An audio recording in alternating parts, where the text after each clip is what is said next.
Tambacounda. Sen Jeune Radio et TV est disponible maintenant à Tambacounda. Sen Jeune Radio et TV est disponible maintenant à Tambacounda.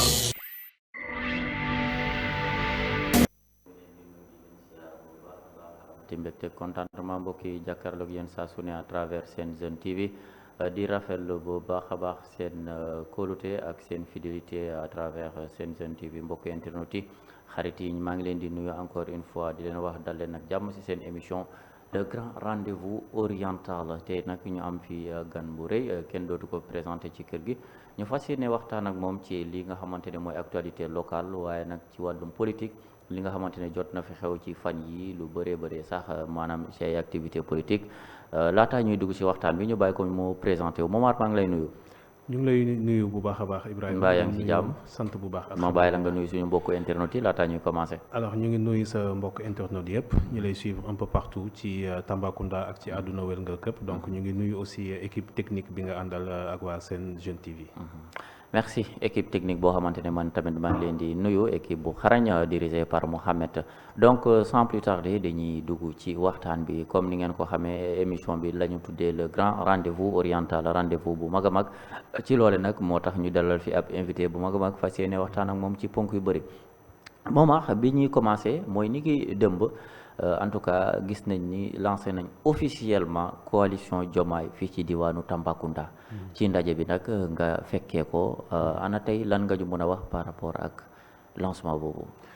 merci beaucoup Ibrahima dañuy commencer déjà par remercier féliciter ñëpp ñi nga xam ne participer nañu de près ou de loin ci réussite événement boobu nga xam ne def nañ ko avant-hier muy le lancement officiel de la coalition Diomaye président au niveau de la commune de Tambacounda. Alors lan moo waral lancement boobu donc dañuy ñëw un peu ci historique parce que il y a de cela quelques années 2 ans dafa am une alternance bi nga xamante ne dafa am Sénégal ñu fal le président de la République Bassirou Diomaye Faye ñu fal ko ci bannièru coalition Diomaye président alors coalition Diomaye président ginnaaw bi mu falee le président de la République sénégalais yi war a jublu ci liggéey par rapport ak attentes yi population bi am ci wàllum économie sociale mais aussi ci wàllum politique ci la le président de la République joxe ay instructions ay recommandations pour que ñu def ce qu'on appelle la restructuration de la coalition ñu gën ko organiser parce que coalition bi ñu ngi ko tabboon je pense que ñu ngi ko organiser woon ci va-vite ci ay élections mu décider à ce que ñu réorganiser la coalition donc après cela 2 ans amul woon évolution ci la jël récemment je pense que ñu ñëpp on l'a vu une décision de nommer Madame Aminata Touré comme superviseur national de la coalition sas ko à ce que mu def la structuration de la coalition donc ci loolu ñu jàpp ne Tambacounda waru cee des ginnaaw parce que aujourd'hui la politique comme on le dit dafa am pàcc bu am solo ci wàllum réew ni muy doxee parce que c'est à travers la politique ci la ñuy jël les décisions sur les politiques publiques donc plus nga présent sur la scène nationale plus nga organiser wu am des porteurs de voix yi nga xam ne ñoom ñooy porter le message des communautés le message des populations ci ki nga xamante ne moom mooy le tenant du pouvoir su ko defee di ngeen mën a am vraiment une portion ou en tout cas une portion bu am solo ci politique publique yooyu ci la ñu jël décision que ñun au niveau de Tamba déjà au niveau départemental qu'on va s'organiser pour que ñu mën a def liggéey boobu noonu commençant par la commune de Tambacounda moo waraloon ñu dajale bépp leader bépp responsable bi nga xam ne moo xam parti politique nga yor wala mouvement nga yor wala ngay représentant de mouvement ñu daje au niveau de l'esplanade de la mairie de Tambacounda ñu def le lancement officiel de la coalition. sur ce bu ñuy wax ci coalition bi tey ma yem ci yow mi nga xamante ne dangaa dabi coalition bi élection présidentielle bokkoo ci woon tey dabi nga est-ce que mun nga ñu wax d'abord lan moo la motiver ba nga fekk ci coalition bi ak tey en tout cas est-ce que maanaam yan cër nga ciy xaar. alors merci beaucoup je pense que man personnellement dañoo nekk ci suñu dynamique bu logique boo xam ne comme je le dis tantôt avant sax ñuy dugg ci politique dañoo yëngu trop ci wàllum développement. maanaam suñu askan suñu population na muy dundee. ak nan lañ ci mën a participer pour mu évoluer ñun daf ñoo mës a soxal. depuis les années 2012 en tant qu'étudiant ñu ciy def ay formation pour les jeunes di encadrer di évoluer ba yàlla dogal ñu dugg ci politique. bi ñu duggee ci politique le mot d'ordre bi nga xam ne moom moo ñu animé tout le temps.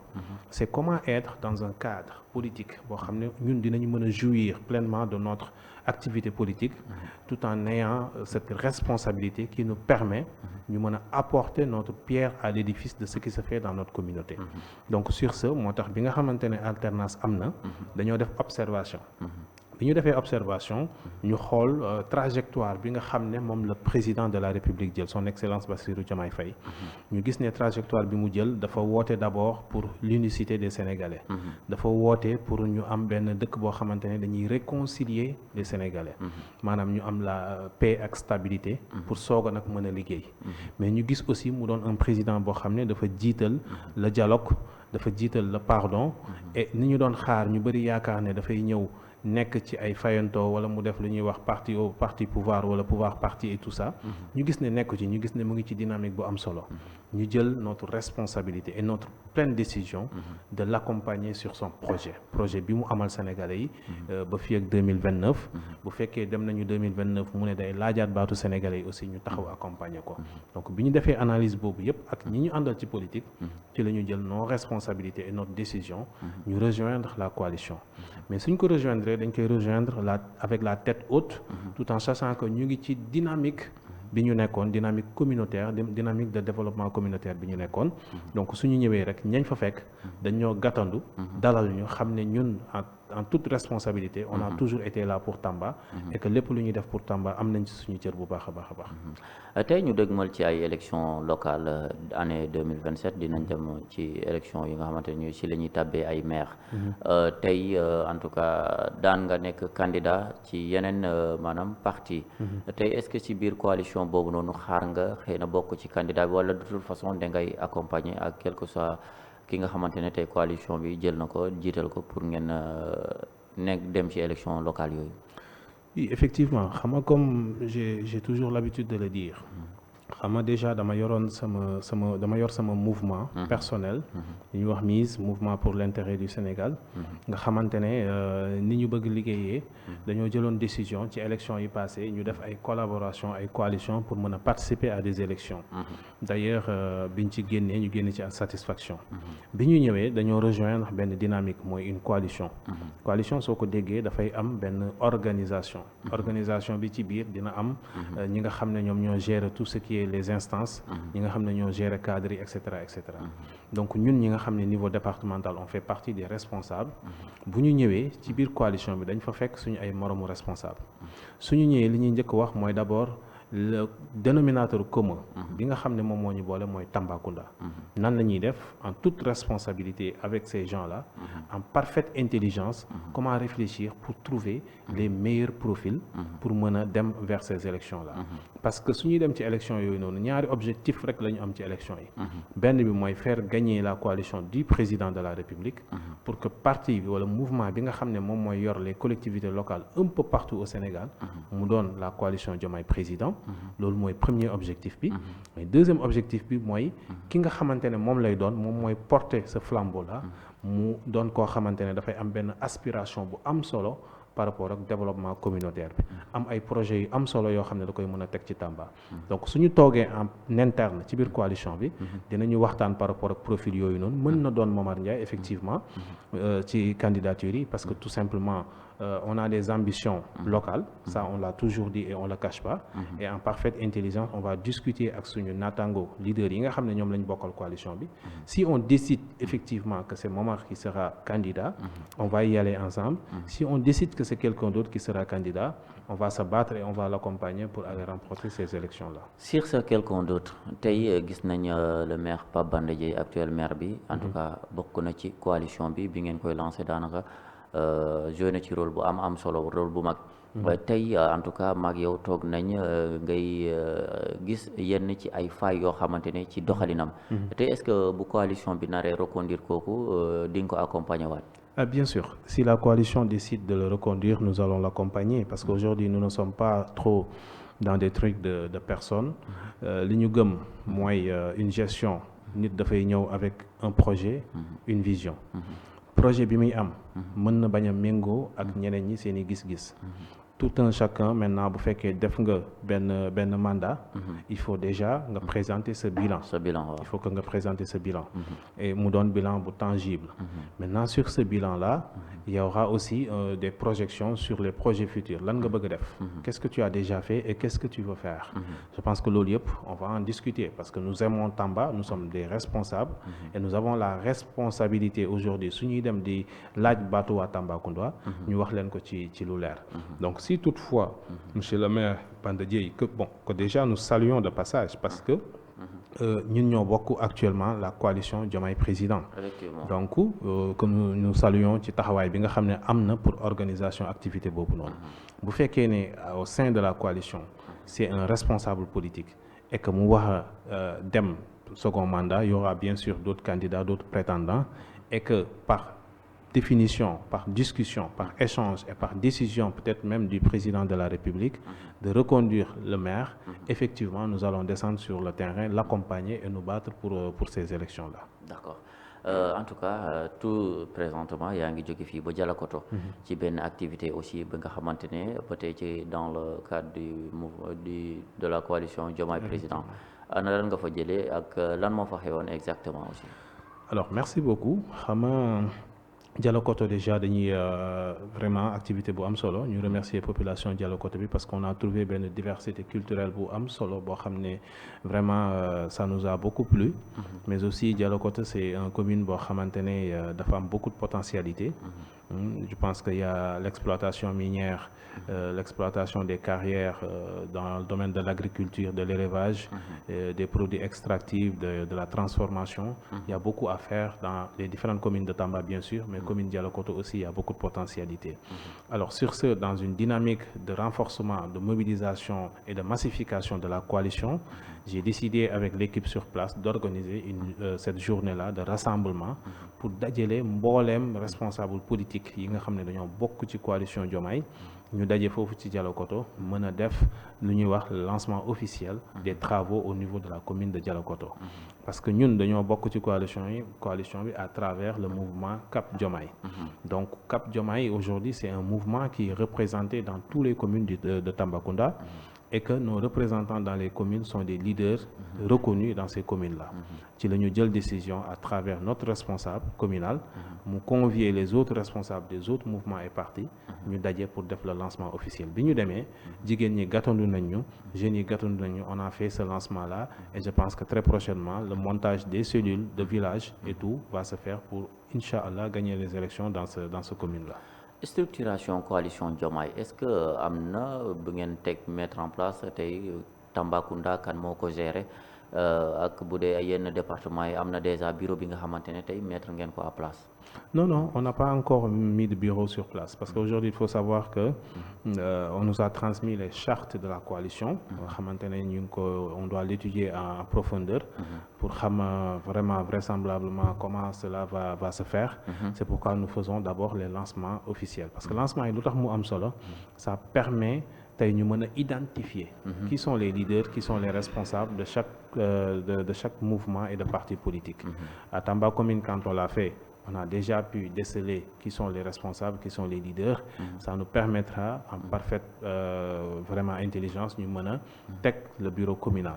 Su ñu tegee le bureau communal de Tamba, même chose bi ñu def tey au niveau de Dialokoto, on a pu déceler, déterminer yan ñoo nekk les leaders yi fa nekk. Même chose pour Dialokoto. Donc on va faire la même chose pour les 9 communes. Dès qu'on aura mis en place les 9 communes, c'est en ce moment qu'on va mettre en place le bureau départemental pour xam vraisemblablement kan moo doon le coordonnateur du département et yan équipe la àndal pour liggéey ci au niveau du département. D'accord. Niveau communal ni ki démb bi ngeen defee ndaje bi gis nañ fa ay responsable yu bëree bëri yi nga xamante ne tey ñu ci ëpp ci APR la ñu jóge ba tax na loolu suscité na wax yu bëri ni ki tey boo xoolee niveau ci réseaux sociaux yi fii ci diwaanu Tambacounda ñenn ñi ngi wax maanaam transhumance la tey ana lan ngay répondre par rapport à ça? Alors, je pense que déjà au niveau communal, moi je ne peux pas dire que les responsables yi ñu fa gis yu bëri APR la ñu jóge su fekkee APR la ñu jóge c'est une bonne chose parce qu'il ne faut pas oublier que récemment c'est l'APR qui détenait le pouvoir. Donc ki nga xam ne moom moo détenir le pouvoir au bout de 2 ans su wàccee si tu parviens à récupérer ses leaders, ses responsables, pour moi tu es en train de travailler, tu es en train de faire un bon travail. Vraisemblablement on lance même l'appel aux apéristes de venir nous rejoindre dans la coalition Diomaye. Mais si je prends l'exemple des leaders locaux, je peux même citer des noms. Je pense que si je prends l'exemple de mon frère Gilles Dembélé, il était avec Mimi Touré dans la coalition depuis 2024. Si on prend l'exemple de Abdoulaye Ba Esto, notre frère, il est au niveau de Awalé, il était avec la coalition depuis 2024. Si on prend l'exemple du maire Banda, il était avec APR, mais quelqu'un qui était socialiste de base.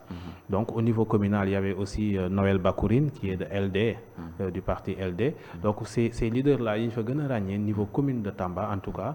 Je pense que directement, ils ne viennent pas de mais il y a les maires, yoo xamante ne démb ñu ngi fa woon mooy am na fa su ma jumul 4 maires comme ça yoo xam ne déjà ñu ngi woon ci ndaje bi. Oui, loolu c'est pas niveau communal, c'est niveau départemental. Effectivement. Donc niveau départemental, effectivement, nous avons des maires qui sont venus nous rejoindre. Nous en félicitons vraiment, nous leur félicitons d'abord d'avoir voulu venir rejoindre la coalition, parce que ces maires-là, ce sont des hommes politiques reconnus dans leur localité, qui aujourd'hui, quand ils vont rejoindre la coalition, ça ne peut qu'être un surplus pour la coalition. Donc au niveau départemental, si vous voyez bien l'échiquier politique de Tamba, au niveau départemental, il y a de cela passé proche, c'est l'APR qui détenait le département. Récemment, ils ont certes dans des échéances perdu, mais ça a été carrément très serré. Perdu contre qui? Contre le président de la République, Bassirou Diomaye Faye, et le PASTEF. Donc si aujourd'hui, celui qui avait perdu de manière très serrée vient rejoindre celui qui avait gagné et qui détient le pouvoir, ça en dit beaucoup. Donc nous nous réjouissons de cela. Ils sont dans leur commune en tant que maire. Ils ont rejoint la coalition, mais dans leur commune, il y a des responsables politiques qui étaient déjà sur place. De notre frère DG Alpha Thiam, qui avait des représentants de Awalé, de Mimi. Et dans ces communes-là, les maires et ces responsables-là vont travailler ensemble pour redorer le blason, pour renforcer la coalition, afin de devenir la coalition la plus forte du territoire de Tambacounda. yow Cap Diomaye daanaka moom ngay gën a piloté est-ce que mun nga ñu wax rôle Cap Diomaye ak ban impact lay am surtout dans l'avenir ci biir coalition bi? Effectivement, parce qu'aujourd'hui, le Cap Diomaye, c'est un mouvement très jeune, hein, un mouvement composé de beaucoup de jeunes. Parce qu'aujourd'hui, c'est ça l'importance de Cap Diomaye, parce que on sait tous que la politique, la place que la jeunesse doit avoir sur la scène politique. Je pense qu'avant-hier, je l'ai dit sur mon discours, j'ai lancé un appel aux jeunes de s'impliquer davantage sur la scène politique et de croire en leur personne. Donc Cap Diomaye est un mouvement vraiment composé de jeunes intellectuels, où on a des doctorants, où on a vraiment des cadres administratifs et dans le privé, qui pilotent ce mouvement-là, qui est aujourd'hui la colonne vertébrale vraiment d'une manière assez importante de la coalition. Donc aujourd'hui, au niveau de Tamba, dès que j'ai été désigné comme coordinateur départemental, le premier rôle que j'avais à jouer, c'était de trouver des responsables au niveau des communes, et pas des moindres, vraiment des gens qui ont la capacité de mener le cap dans ces communes-là. Donc si je prends l'exemple aujourd'hui de Missira, on a notre frère Keba Kebe qui dirige l'une des plus grandes associations de Missira et qui est un leader très reconnu, Madi de Dialokoto. Si je prends l'exemple par exemple à Niani Toucouleur, et à Maka-Koulibantang, nos coordonnateurs ont déjà été candidats dans les élections législatives et se sont classés 2e et 3e respectivement dans leur commune. Donc ça veut dire que, et même Andoga Babacar, notre responsable, était déjà sorti très. Donc ça veut dire que Cap Diomaye, avant même de venir s'infliger avec les autres membres de la coalition, a des gens, des responsables qui ont la teneur de pouvoir aller mobiliser, massifier pour le président de la République. D'accord maanaam moo bi ma gën a retenir ci coowal réseaux sociaux yi depuis lancement officiel coalition bi fii ci diwaanu Tambacounda mooy que ni coalition bi amul benn impact tey maanaam du am benn impact bu ñu demee ci élection tey sànq dégg naa la bi ni nga expliqué ça montre que yéen a ngi rassembler ñoo xamante ne xëy na tey dinañ imposer au niveau électoral. Est-ce que tey mën nga ci indi ay leeral jàpp nga ni ñi nga xamante ne jàpp nañ ni coalition bi daanaka bu demee élection du am doole boobu noonu est-ce que tey yow loolu nga gis. Alors je pense que ces gens-là dañoo manqué un tout petit peu de lecture politique parce qu'aujourd'hui politique chaque élection dafa am ses réalités. Une élection présidentielle duñ ko mesurer de la même manière qu'une élection législative ou bien une élection locale. Une élection locale c'est le rendez-vous.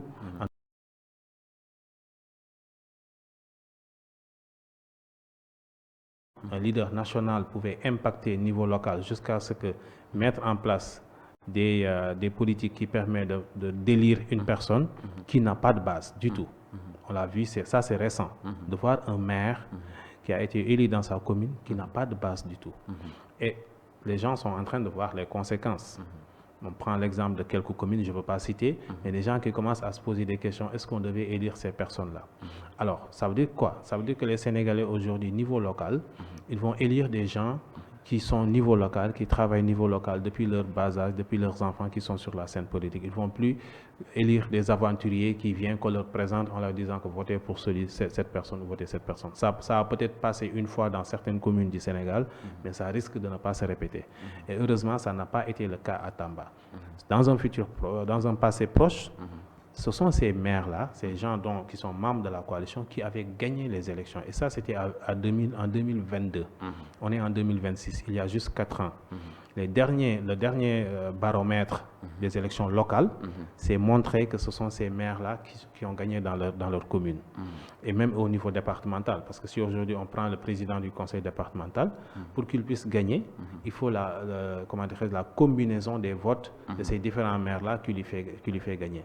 Donc ça veut dire que sur les 9 maires, si on a les 7 qui avaient gagné il y a de cela 4 ans sur les élections, qui vient rejoindre la force présidentielle, parce qu'on sait toujours que le parti au pouvoir qui vote pour le président de la République a en tout cas un niveau de départ plus intéressant que les autres.